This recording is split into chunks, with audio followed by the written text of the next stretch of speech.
अस्सलाम वालेकुम फ्रेंड्स, उम्मीद है आप खैरियत से होंगे। आप देख रहे हैं फाइनेंस एक्सपर्ट। आज की वीडियो है स्पेशल रिटायर्ड पर्सन के लिए। इसमें मैं आपसे डिस्कस करूंगा कि अगर आपको पेंशन मिलती है, ठीक है, उसकी आपने एंट्री कैसे करनी है। अगर आपके सेविंग अकाउंट्स हैं उसको कैसे ट्रीट करना है। आपका नेशनल सेविंग में आपके फंड्स हैं उसको कैसे ट्रीट करना है। बहबूद सेविंग सर्टिफिकेट्स हैं उसको कैसे आपने लेके चलना है। और इसके अलावा रेंटल इनकम अगर आपको आती है तो आपने अपनी रिटर्न कैसे फाइल करनी है। तो चलें स्टार्ट करते हैं। सबसे पहले एफबीआर की मेन वेबसाइट पे आना है। मेन वेबसाइट से आपने आयरस पे क्लिक करना है और आयरस के आप इस पे आ जाओगे पोर्टल पे। आयरस पे आपने लॉगिन आईडी पासवर्ड देना है जो कि आपको रजिस्ट्रेशन करने के बाद मिल जाता है। अगर अभी रजिस्ट्रेशन नहीं हुई आपकी तो पहले आप अपना एनटीएन बना लें। हाउ टू मेक एनटीएन मैंने वीडियो अपलोड की हुई है, आप उसको वॉच कर सकते हो। इसको यहाँ से लॉगिन करना है अपने। जी, अब हमने ये लॉगिन किया है। सबसे पहले जैसे मैंने वीडियो भी अपलोड की हुई है, मैं फिर भी आपको बता देता हूँ। जब भी आप रिटर्न फाइल करें तो एफपीआर मालूमात लाजमी चेक करें कि यहाँ पे आपका क्या डाटा आ रहा है, कहाँ कहाँ पे आपके टैक्स की डिडक्शन की हुई है गवर्नमेंट ने, तो वो आपको पता लग जाएगा। अगर किसी चीज़ का सर्टिफिकेट अवेलेबल ना हो तो आप यहाँ से डाटा चेक कर सकते हो कि इधर कितना टैक्स कटा हुआ है। ठीक है, ये जैसे यहाँ पे आ गया है। ये भी होल्डिंग पे जब आप देखोगे तो जहां जहां पे भी आपका टैक्स कटा होगा ये सारा इधर आ जाएगा। जैसे ये डिविडेंड है तो स्टॉक मार्केट में जो डिविडेंड मिलते हैं उनका टैक्स यहाँ पे पता लग जाता है। जिस साल का आप देखना चाहो, 2023 का देखना चाहो 2023 पे सर्च कर लो। ठीक है, 2022 का आपने देखना है 2022 लिखें, उसका सर्च कर लो। यहाँ से इसको डाउनलोड भी कर सकते हो। तो ये इन्फॉर्मेशन आप लाजमी चेक कर लें, इससे आपको पता लग जाएगा कि बैंक में कितना टैक्स था, स्टॉक मार्केट में कितना था। तो एक आपको हेल्प आउट हो जाएगी इसमें। जी, अब यहाँ पे आना है और आपने जो फॉर्म, ये पहले मैंने एक ड्राफ्ट ओपन किया हुआ था, इसको यहाँ से मैं डिलीट कर देता हूँ ताकि नया फॉर्म ओपन करूँ। जी, यहाँ से हमने हमने आपने क्योंकि नॉर्मल फॉर्म ओपन करना है रिटायर्ड पर्सन ने, तो आपने यहाँ पे क्लिक करना है। वैसे आप यहाँ से ऊपर से भी ओपन कर सकते हो लेकिन ये नॉर्मल इधर से भी ओपन हो जाएगा। इस पे क्लिक करेंगे तो जिस भी साल की रिटर्न फाइल करनी है वो यहाँ पे आप ईयर लिखोगे। मैं 2023 की कर रहा हूँ, 2023 लिखूंगा और इसको कंटिन्यू करूंगा।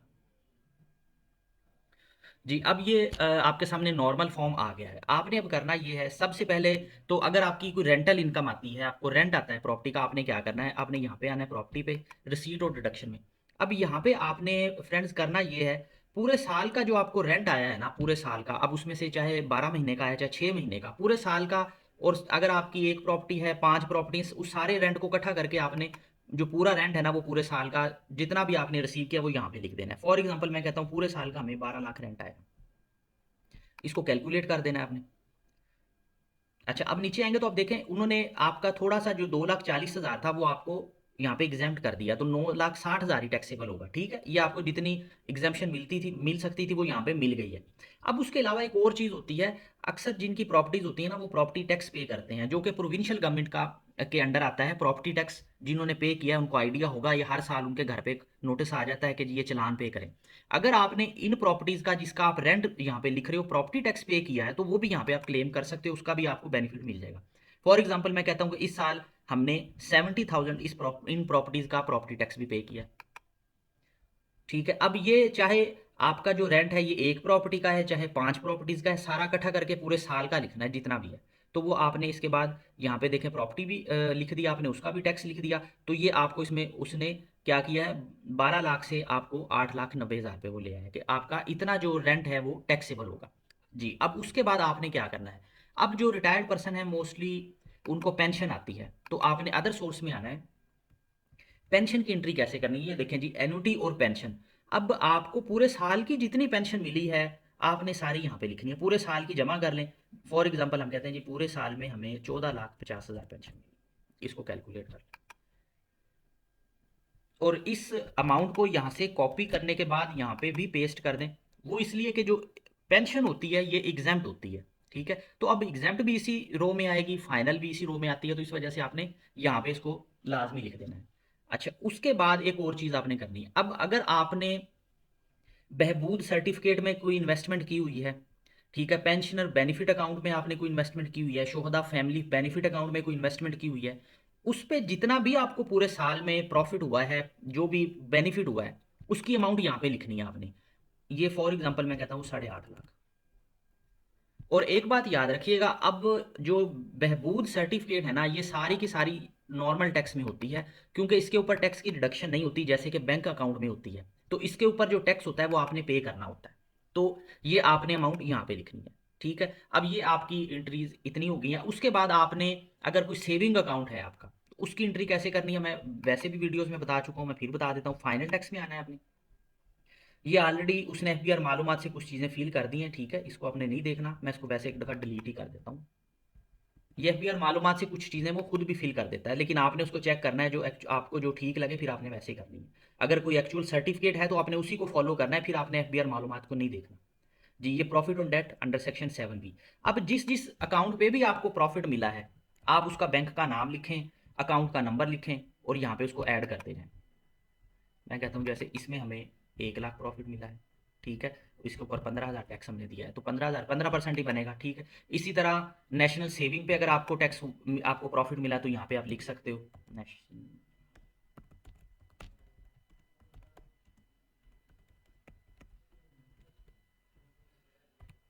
अब जो भी आपको प्रॉफिट मिला है, नेशनल सेविंग से मिला है, कहाँ से भी मिला है, अगर उसके ऊपर जो डिडक्शन है वो 15% हुई है, तो फिर आपने वो जो इसकी जो एंट्री है ना वो आपने इधर ही करनी है, ठीक है। अगर आपको कहीं पे प्रॉफिट मिला है और उस पर जो टैक्स की डिडक्शन है वो 10% हुई है, तो वो फिर आपने और किधर करना है वो मैं आपको बताता हूँ। प्रॉफिट, ये यहाँ पे लिखा होगा, ये देखें, profit on date under section 151, और इस पे 10% और 20%, अगर आपके जो प्रॉफिट मिला है उस पर टैक्स की जो डिडक्शन है वो 10% हुई है, तो फिर आपने उसकी एंट्री यहाँ पे करनी है, लेकिन नॉर्मली जो है वो 15% ही होती है, जो मैंने आपको पहले की है, ठीक है। ये आपकी रिटर्न की एंट्रीज है जो है ना, ये आपकी इनकम यहाँ पे आएगी, ये आपने सारी यहाँ पे लिख लेनी है। उसके बाद एडजस्टेबल टैक्स में आपने आना है।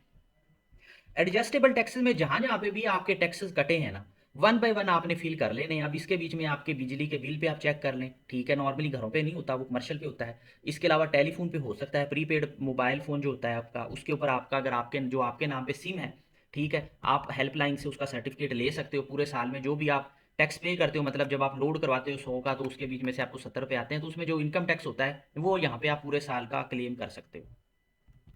ये आप ऐसे करके ऐड करेंगे तो ये ऐड हो जाएगा। इसी तरह घर में इंटरनेट का भी कनेक्शन लगा हुआ है, उसको भी यहाँ पे प्लस पे क्लिक करके उसका उसका नाम लिखें, जिस कंपनी का भी है उसको भी ऐड कर लें। तो ये जो टैक्स हैं ये वन बाय वन आप क्लेम कर सकते हो, ठीक है। ये आपका राइट है, इसको लाजमी करें। ड्यूरिंग द पीरियड आपने कोई प्रॉपर्टी सेल किया तो उसका टैक्स यहाँ पे क्लेम कर लोगे आप। इसी तरह ड्यूरिंग द पीरियड कोई प्रॉपर्टी परचेज किया आपने, उसका भी रजिस्ट्री के टाइम जो टैक्स पे किया था वो यहाँ पे क्लेम हो जाएगा। ये सारे टैक्स आ रहे हैं कि गाड़ी की का टोकन टैक्स आपने पे करना है, उसमें जो इनकम टैक्स होता है वो भी क्लेम कर सकते हो। आपने गाड़ी का नंबर लिखना है सिर्फ यहाँ पे, ठीक है।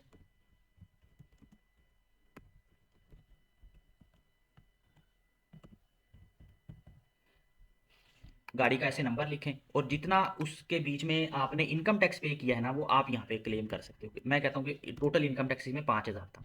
मतलब कहने का ये है कि ये आपने खुद रीड करना है कि आपका टैक्स कहाँ कहाँ पे कटा हुआ है। एफबीआर मालूमात को आप चेक कर लो, ठीक है, ये मैंने आपको बता दिया है। आप खुद देख लो, जिस चीज़ का सर्टिफिकेट अवेलेबल हो तो वो आप यहाँ पे टैक्स क्लेम कर सकते हो। ये आपका सारा एडवांस टैक्स होगा, ठीक है। अब उसके बाद हम कंप्यूटेशन पे जाएंगे तो हमें देखते हैं क्या सूरत हाल है। ये सारी इनकम आ रही है, और ये अब आपकी इनकम के ऊपर इसका टैक्स बन रहा है जो आपने पे करना है, ठीक है। ये आपके विद होल्डिंग थे जो कि ऑलरेडी कट चुके हैं आपके। जी, अब आपने क्या करना है। अब देखिए, मैंने आपको मोस्टली ज़्यादातर एंट्रीज बताई हैं। अब आपने जो एंट्री आपकी हो आपने उसको फॉलो करना है। फ़र्ज़ की आपकी सिर्फ रेंटल इनकम आती है तो आप उसकी एंट्री कर लें, बाकी छोड़ दें। पेंशन आती है तो उसकी एंट्री कर लें, बाकी छोड़ दें, ठीक है। मैं आपको सारा कुछ बता रहा हूँ। अब इसमें होगा ये कि इसके बीच में ये देखें, ये नॉर्मल में फॉल करेगी आपकी जो यहाँ पे आ रही है। मतलब आपकी इनकम फ्रॉम प्रॉपर्टी भी नॉर्मल में आएगी, और बहबूद की जो इनकम है वो भी नॉर्मल में आएगी, ठीक है। तो ये 890 और 850 को आप टोटल कर लो। ये टोटल जितनी भी आपकी अमाउंट बनती है, जैसे ये बन जाती है 17,40,000 तकरीबन। ये जो नॉर्मल, ये आपकी नॉर्मल टैक्स में जो अमाउंट आएगी वो आपने क्या करना है, ये इसके सामने लिखनी है, नॉर्मल टैक्स के सामने 16 लाख।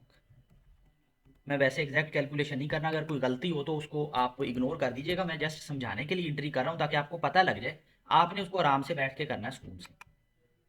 दोबारा कंप्यूटेशन पे आना है आपने। अब कंप्यूटेशन पे देखें इसमें और क्या चीज़ आ रही है। अब देखें इसके बीच में ना, इनकम फ्रॉम अदर सोर्स में फाइनल टैक्स भी इसी के बीच में आ रही है, जो कि प्रॉफिट पे प्रॉफिट ऑन डेट होता है बैंक में, और आपकी जो पेंशन है वो भी इसी में आ रही है। उसको आपने सेग्रीगेट कैसे करना है, आपने अदर सोर्स में दोबारा जाना है और आपने वहां से लेके आना। अब ये देखें, ये 14,50,000 दो आ रही है आपके पास, ठीक है। लेकिन अब इसके बीच में सॉरी, ये चीज़ आपने इसमें नहीं की। ये आपने जो फाइनल टैक्स में एंट्री की थी प्रॉफिट की, जो आपने यहाँ पे ये प्रॉफिट की एंट्री की हुई है ना, इसको आपने यहाँ से कॉपी करना है, ये वाली एंट्री जो मैंने आपको पहले बताई थी, ये वाली, ठीक है। जितने भी आपको प्रॉफिट मिले थे उसको यहाँ से कॉपी करके आपने अदर सोर्स में आके इसको दोबारा से जो है ना यहाँ पे लाजमी इसको अदर रेवेन्यू में लिखना है। ये जब आप अदर रेवेन्यू में लिखोगे तो ये आपकी जो टोटल अमाउंट होगी ये बढ़ जाएगी, ये फाइनल टैक्स वाली ये 1750 हो जाएगी। और कंप्यूटेशन में जब आप देखोगे ना तो ये आपको 1750 ही नजर आएगी। ये देखें, ये अब ये 1750 हो गई है, ठीक है। लेकिन अब हमें पता है कि इसमें क्योंकि फाइनल टैक्स की इनकम भी आ रही है और इसमें हमारी एग्जाम इनकम भी आ रही है, तो उसके लिए हम क्या करेंगे, हम दोबारा अदर सोर्स में जाएंगे और इसको यहाँ से सेग्रीगेट करेंगे। अब इस 1750 में हमें पता है कि ये जो अदर रिसीट्स है प्रॉफिट ऑन डेट ये फाइनल टैक्स में आएगी, इसको यहाँ से कॉपी करें और रिकन्सिलेशन में आके ये जो सब्जेक्ट टू फाइनल टैक्स वाला टैब है इसमें यहाँ पे पेस्ट कर दें और इसको कैलकुलेट कर दें। उसके बाद आप दोबारा कंप्यूटेशन पे जाएं, सॉरी कंप्यूटेशन पे नहीं, आप उस पे आ जाएं, अपने अदर सोर्स में आ जाएं। अब अदर सोर्स में आप देखेंगे कि ये जो है ना आपकी एन्युटी और पेंशन ये एग्जाम्प्ट होती है, इसको यहाँ से कॉपी करना है आपने और रिकन्सिलेशन में जाके आपने इसको यहाँ पे एग्जाम्प्ट में पेस्ट करना है। ये देखें,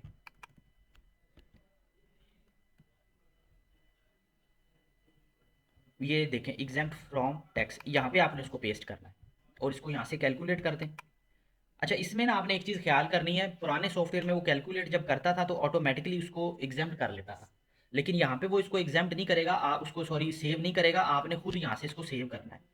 जब आप यहाँ से इसको सेव करोगे तो फिर ये इसको सेव करेगा, वैसे वो सेव नहीं करेगा, आपने कैलकुलेट के साथ सेव भी करते रहना है, ठीक है।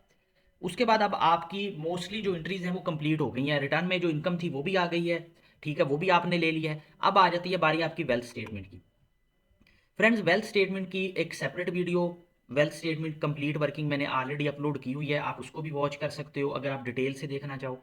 यहाँ पे भी मैं आपको एक ओवरव्यू दे देता हूँ, जो भी आपकी प्रॉपर्टीज़ हैं जो पहले चल रही थी, पिछले साल आपने फाइल की थी, वो भी आ जाएगी। अगर आप पहली दफ़ा फाइल कर रहे हो, ठीक है, तो आपने करना ये है कि जितनी भी प्रॉपर्टीज़ 30 जून वाले दिन आपके पास है, जो कि 30 जून 2023 की अगर आप रिटर्न फाइल कर रहे हो, अगर 2022 की रिटर्न फाइल कर रहे हो तो 30 जून 2022 को जो प्रॉपर्टीज़ आपके पास हैं वो सारी यहाँ पे आपने ऐड करनी है। ऐड कैसे करनी है, प्लस पे क्लिक करना है, उस प्रॉपर्टी का एड्रेस बताना है, किस कुछ सोसाइटी में है, किस जगह पे है, किस सिटी में है, कितने मरले है, उसको यहाँ पे जब ऐड करेंगे, सबमिट करेंगे तो ये बॉक्स आपको दे देगा और यहाँ पे आप उसकी वैल्यू लिख दोगे जितने की आपने वो प्रॉपर्टी परचेज की है। और इसके बाद आपने प्रॉपर्टी की वैल्यू हर साल इंक्रीज नहीं करनी कि आप ये सोचो कि मार्केट में वैल्यू बढ़ रही है तो मैं भी इंक्रीज कर लूँ, आपने इंक्रीज नहीं करनी, आपने उसी सूरत में इंक्रीज करनी है कि अगर तो पहले कोई इंस्टॉलमेंट पे ली थी, आपने पहले 15 लाख पे किया था, इस साल आपने फिर 5 लाख पे किया है तो आप इसको 2 मिलियन कर लो, मतलब आपने इसकी पेमेंट की है तो फिर आप इसको इंक्रीज करो। या पहले आपका ये प्लॉट था 2 मिलियन का, इस साल आपने इसके ऊपर कंस्ट्रक्शन किया है, इस पर 5 मिलियन और ऐड किया है तो फिर आप इसको बढ़ा के कर सकते हो, आप इसको 7 मिलियन कर लो। मतलब ये कि आपने वैल्यू उस वक्त बढ़ानी है जब आप कोई पेमेंट करो या इसके ऊपर खर्चा करो, वैसे आपने इसकी वैल्यू नहीं बढ़ानी।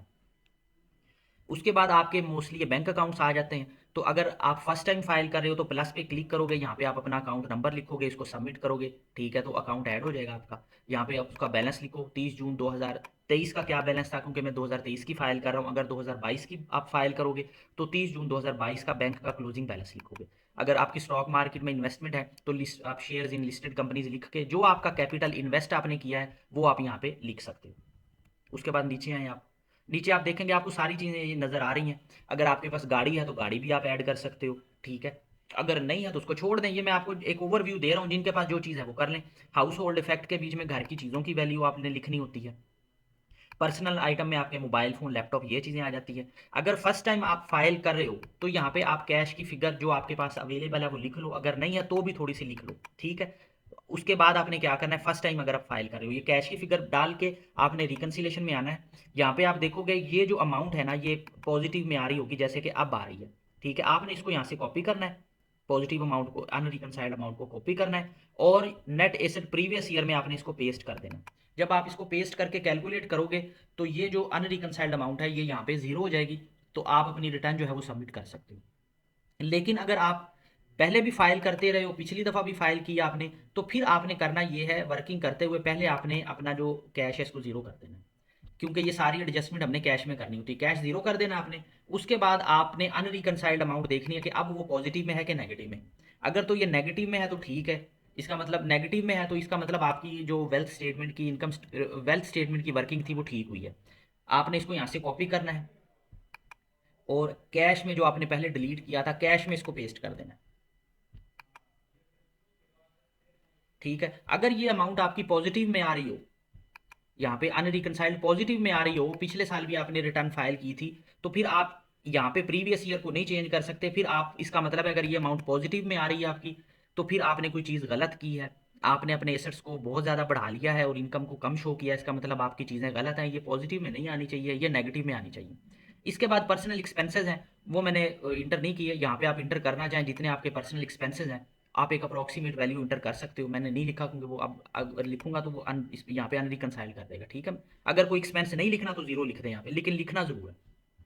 अब ये सारी वर्किंग कंप्लीट हो गई है आपकी। नॉर्मली आपका ये जो टैक्स वाला चलान है रिटायर्ड पर्सन का, ये नहीं बनेगा क्योंकि नॉर्मली आपकी इनकम एग्जाम्प्ट होती है। फिर भी अगर आपकी कोई प्रॉपर्टी इनकम है जिसकी वजह से आपका ये प्रीपेड टैक्स आ रहा है, तो यहाँ पे क्लिक करेंगे, वो आपको एक पीएस आईडी देगा। उस पीएस आईडी की आपने पेमेंट करनी है अपने बैंकिंग की जो एप्लीकेशन है जायज़ कैश इजी पैसे से। पेमेंट करने के बाद आपने जो है इस फॉर्म को दोबारा 1 घंटे के बाद ओपन करना है, ठीक है। ओपन आप कैसे करेंगे, इसको पहले सेव लाजमी कर लें, मैं आपको फिर बता देता हूँ। इसको यहाँ से क्लोज करें, जब आप क्लोज कर देंगे दोबारा इसको ओपन करेंगे तो ये इधर ड्राफ्ट में पड़ा होगा, आप इस पर आके जब दो क्लिक करेंगे तो ये ओपन हो जाएगा, ठीक है। आपने अगर पेमेंट की होगी तो आपने क्या करना है, इधर आना है आपने पेमेंट में, और वो आपको फॉर्म यहाँ पे नजर, आप यहाँ पे आओगे, इसको रीलोड करोगे तो वो आपका चालान यहाँ पे आ जाएगा जो आपने पे किया होगा। तो आप यहाँ पे करने के बाद उसको दोबारा डाटा में आएंगे और दोबारा आपने कंप्यूटेशन पे आना है। कंप्यूटेशन पे आके आपने इसको कैलकुलेट करना है, तो ये आपकी जो अमाउंट है ये यहाँ पे ख़त्म हो जाएगी।